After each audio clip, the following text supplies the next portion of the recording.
The stock market indicator has been getting a lot of attention amongst traders because it's been hitting extreme levels. That's the CNN Fear and Greed Index, which hit 91 as of Thursday. That's 91 on a 0 to 100 scale.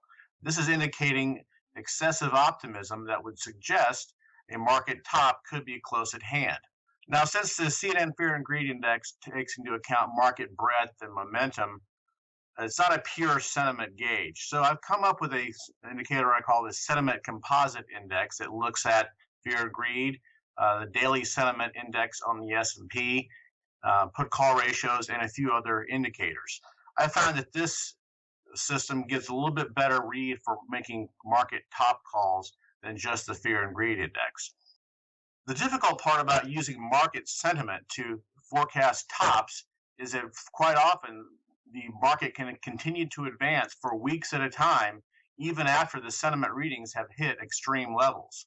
Let's take a look at a few examples of that. The S&P is on the top and the sentiment composite is on the bottom.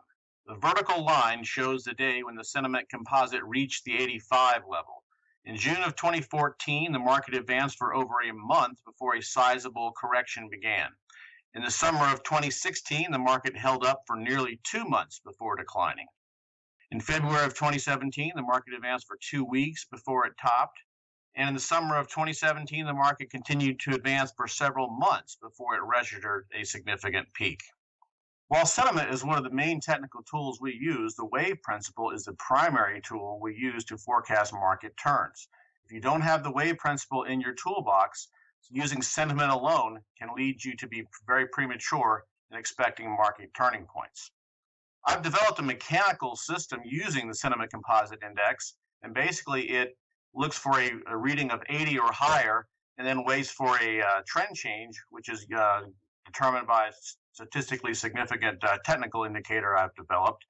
I've made all these parameters available to my subscribers, and of course we'll be watching it in the days ahead as this current sentiment situation leads to an inevitable top.